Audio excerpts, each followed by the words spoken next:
Hello. It's been ages and ages, and I don't know what I did then. I think that was a wave and a salute at the same time. It's been ages, hasn't it? It's been too long. It's been way too long.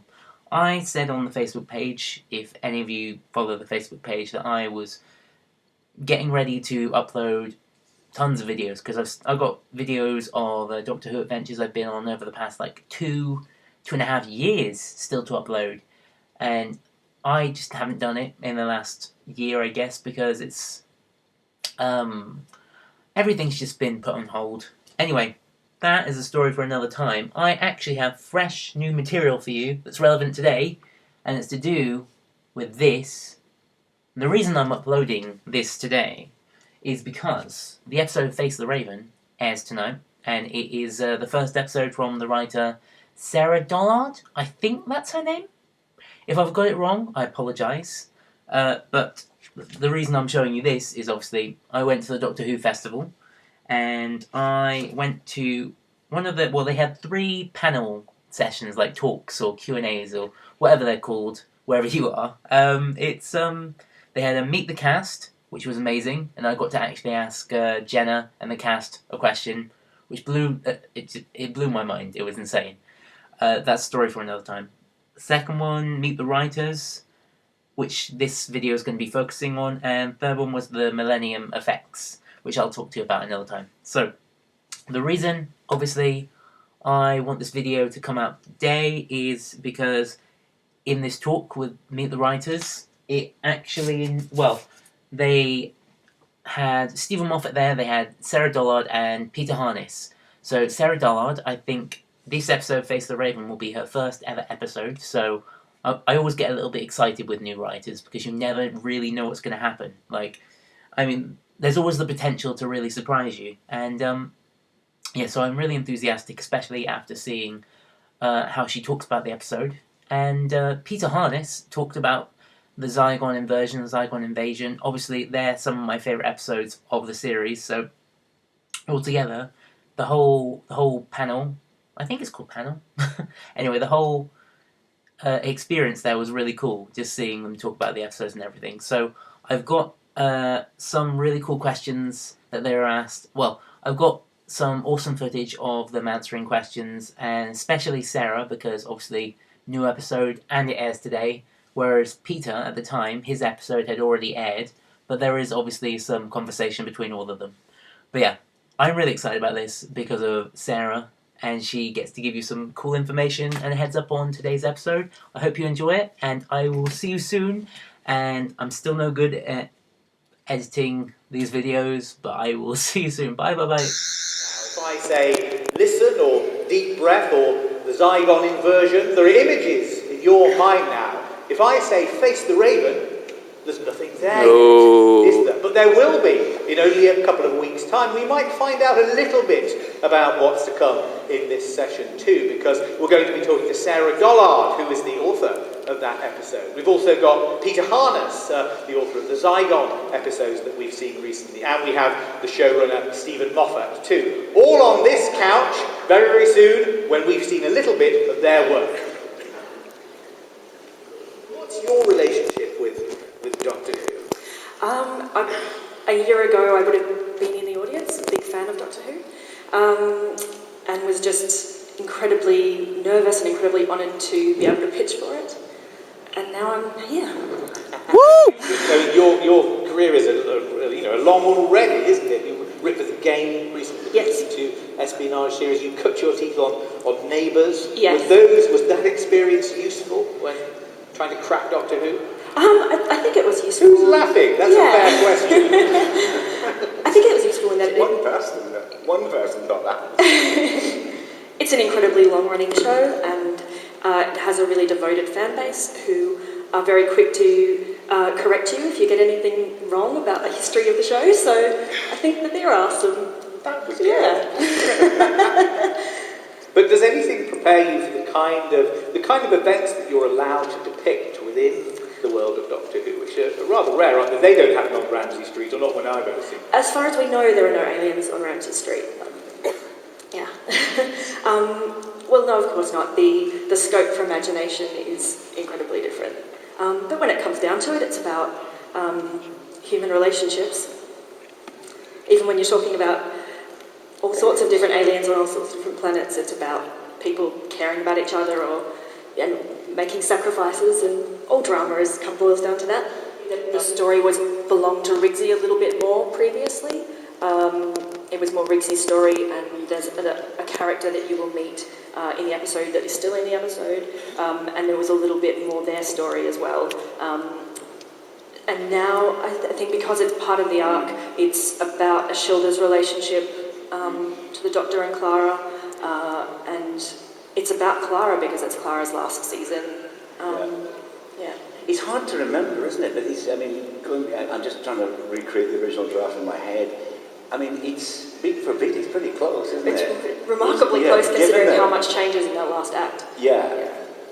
Because I remember reading, I think if we just change that character to Ashilda, it fits remarkably well. And very, very little actually had to change. Yeah. And the terrible event, of course. But that's an impetus. Catherine Tregenna was on this stage yesterday talking about her story of the woman who lived and how she had begun with this idea of the immortal woman and was thinking her way through this as a sort of thought experiment about what it would be like to live in this condition. I wonder whether, Peter, you didn't go through something a little like that yourself, because once you've got this idea of there are Zygons among us, then that, surely you were kind of speculating about what actually would happen if that were the case, if that were the world that we lived in. Yeah, well, I mean, I always try and think myself into kind of the reality of the characters, and I think the kind of closer you can get to actually being true, to actually coming up with what you think would be a truthful response from somebody who is as kind of complicated and fallible and real as we all are, then that's where you come up with stuff which seems new.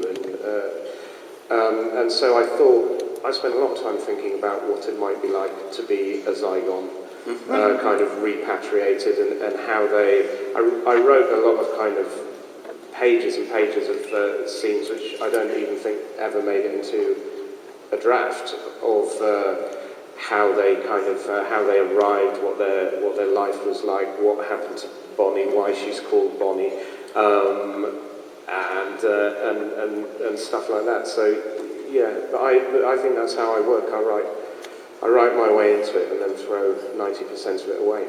So you imagine the day-to-day life of a Zygon in contemporary Britain? Yes, well, actually, a thing that never really made it into the episode is that they're not in Britain, mainly. They were. That's why they can steal British people's faces, because they take them and are sent across the globe. And one of the terms of the treaty, which we never, which was in some drafts, I think, was that they were never to meet their double.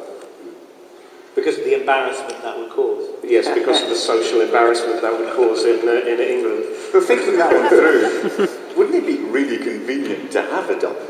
That would be awesome. Yes. I'm a Zygon pal. It's exactly what I do. How would it improve your life, Stephen?